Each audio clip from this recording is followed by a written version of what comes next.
Yap les bros, c'est Fufu. Aujourd'hui, petite vidéo sur Nanatsu no Taizai. On va parler de théorie. Voilà, on va théoriser tout simplement sur les futures sorties de personnages. Alors bien évidemment, tu l'auras compris, je n'aurai pas la sortie à 100% pour vous dire, voilà, telle date ou tel moment, le personnage va sortir ou quoi que ce soit. Je ne peux pas prédire. Voilà, la Glo est totalement imprévisible sur beaucoup de choses. Par contre, elle a un minimum de logique sur les sorties. C'est-à-dire que les personnages qui sortent sont en général en fonction des besoins. Voilà. Par exemple, sur la méta PVP, on avait tel personnage qui était fort, on avait la méta, par exemple, rouge à un moment avec Elbarm, etc. On nous a sorti Lilia et Meliodas Démon Bleu, voilà, pour counter un petit peu tout, etc. Voilà, ça sort tout un petit peu sous une logique. Quand on avait King Boss, ils nous ont sorti un personnage pour le King Boss, pareil avec la Merlin, etc. On a eu Escanor. Bref, il y a plein de trucs qui sortent en fonction de ce qu'on a besoin. Peut-être que je me suis trompé sur les choses que je viens de dire, mais c'est pas grave, vous m'aurez compris, le but était là. Du coup, dans cette vidéo, comme vous pouvez le voir, j'ai mis le jeu en fond. Voilà, c'est tout simplement pour l'ambiance, voilà, c'est juste pour le plaisir des yeux, un petit truc qui bouge, voilà, pendant qu'on parle, etc. Par contre, voilà, je mettrai une petite image quand même à côté pour appuyer ce que je raconte et qu'on parle. Bien évidemment, je redis encore, ça reste de la théorie. Voilà, et puis avant que tu me dises, voilà, parce que cette image est tout simplement basée sur les sorties de portail de la JP, les personnages sortis, etc. et les dates, voilà. Tu vas me dire, voilà, la JP, c'est un peu con, hein, c'est pas la Glo, ça n'a rien à voir, etc. Tu as totalement raison. La globale sort les personnages pas forcément en même temps que la JP, etc. Voilà, ils sortent plus ou moins avant ou plus ou moins après, bref, il y a plusieurs trucs qui changent. Voilà, c'est pour ça que je dis que la globale est un peu imprévisible sur les personnages, mais voilà, on peut quand même s'attacher par rapport à cette chose, tout simplement parce que si on regarde bien sur tous les personnages sortis sur la JP et actuellement tous les personnages sortis sur la Glo, eh ben on atteint un petit plafond total des personnages qui sont sortis quasiment similaires. Voilà, certes, ils sont pas sortis au même endroit, au même moment, mais si tu regardes la finalité des personnages sortis, on est quasiment sur quelque chose d'assez similaire.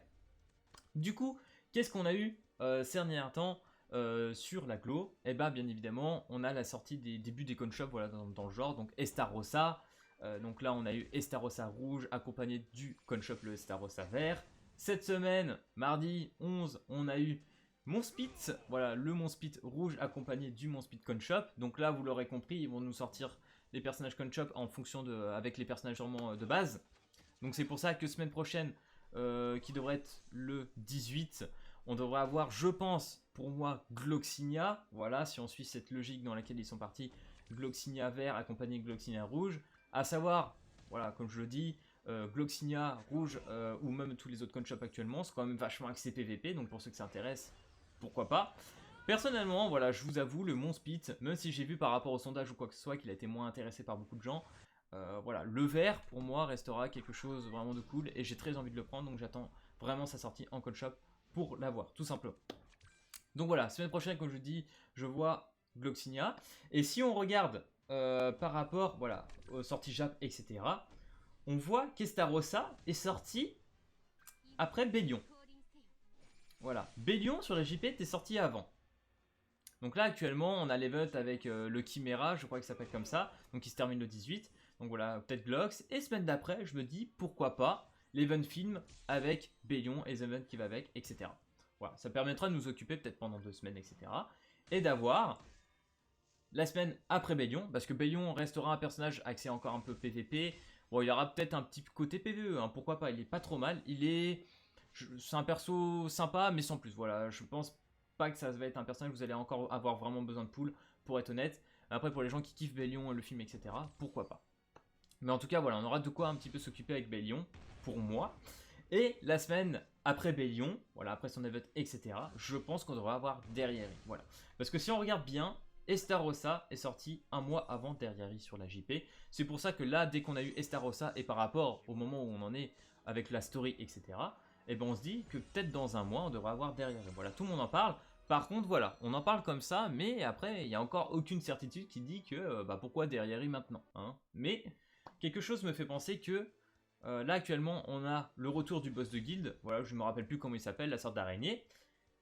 Et bah voir Derrière pour ce boss de guild n'est pas anodin, hein, vraiment. Donc c'est pour ça que je pense que suite au boss de guild qu'on vient d'avoir, Derrière devrait pas tarder à pointer le bout de son nez, tout simplement, parce qu'elle est vraiment très efficace là-dessus, et pour passer le extrême et tout en mode chill, bah je pense que franchement elle va être très efficace. Donc voilà pourquoi je pense que Derrière devrait arriver dans pas très longtemps. Et si on regarde encore un petit peu en dessous, on voit quand même qu'il y a Eustin Mono. Et là, vous me ferez remarquer que Melascola et Galan Rouge sont sortis bien avant. Mais, voilà. Du coup, Estin et Mono, comme vous le savez, Lilia est sortie il y a quand même un petit moment maintenant. Ça serait pas étonnant de les voir. Et si on regarde bien par rapport à cette image, on voit qu'il y a Jenna, Zanelli, et, voilà, qui était sorti pour la Saint-Valentin, etc. D'ailleurs, derrière Rivert qui était sorti avec. Donc pour la Saint-Valentin. Ah non, qu'est-ce que je dis derrière Rivert? Pas du tout. Enfin bref, Jenna, Zanelli pour la Saint-Valentin. Avec Elaine, voilà, c'est ce que je cherchais, Elaine. Donc ces personnages-là, on devrait pas les voir. Ce qui est évident, on n'est pas en période de Saint-Valentin. Donc du coup, je pense que peut-être Estin et Mono devraient combler ce petit trou entre deux. Donc pourquoi pas nous sortir justement cette petite step-up de Estin et Mono et nous sortir pas longtemps après derrière I. Je sais pas comment ils vont ficeler ça. Ça serait quand même salaud en soi, maintenant que j'y pense, nous sortir Estin Mono. Donc Estin qui est quand même un excellent personnage que je vous conseille d'avoir. Hein.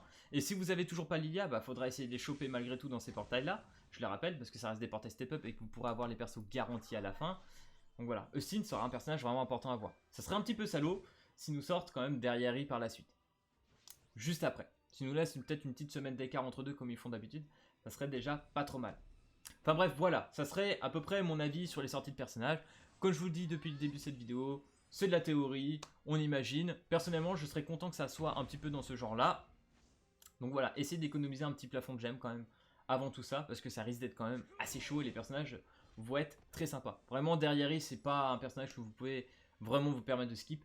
C'est un personnage qui va quand même changer pas mal de choses. Après bon, si vous l'avez pas, c'est pas la mort non plus. Hein. Faut pas imaginer que si vous l'avez pas, c'est voilà, c'est fini, faut arrêter le jeu. Non, pas du tout, hein, loin de là.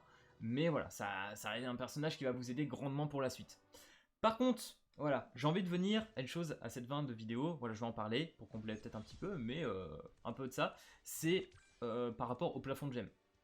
Voilà, je sais que c'est un gacha et tout, que tout le monde vous dit, voilà, il y a beaucoup de personnages qui risquent de sortir par la suite et tout. Économiser, c'est très important.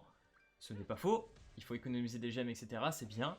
Mais il faut pas oublier qu'on est sur un gacha. Et s'il y a beaucoup de gens qui comme moi, ont envie d'invoquer, voilà, c'est un gacha. Moi, personnellement, ça me fait chier d'économiser pendant un mois non-stop sans invoquer. Pour moi, c'est très compliqué. Je joue un gacha, c'est pour stack un peu, mais surtout invoquer aussi. Donc voilà. Par exemple, là, en live, aujourd'hui, j'ai invoqué voilà, une petite multi sur Estarossa. On a fait un petit stropole entre Estarossa et mon speed.